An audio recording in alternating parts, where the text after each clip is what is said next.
Hi, I'm Andrew Hamada. I'm co-founder and CEO of Reason Automation. Hello, I am Scott Kennedy, Senior Director of E-commerce Analytics and Technology Capabilities for Franklin Sports.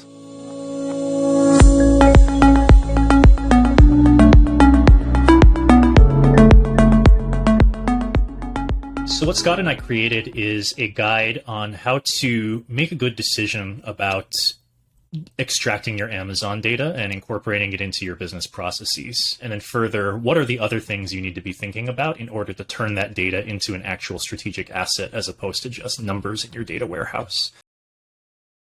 The final document has two sections to it broadly. One is how do you think about planning and making a good decision? And then the second half is what are all the options available to you now that you have a framework? So when I think about the planning framework here, some of the big things that come to my mind is it's a multi-phased approach. And that boils down in my mind to having to collect the data, first of all, and get it into some sort of system and have that normalized.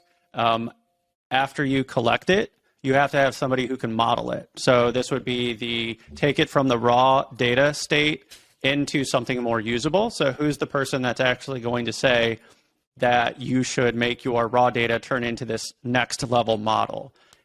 Finally, or I shouldn't say finally, the third step, you then push into the reporting and visualization stage of the game. So this is where you're making decisions around matrices or pie charts or things like that.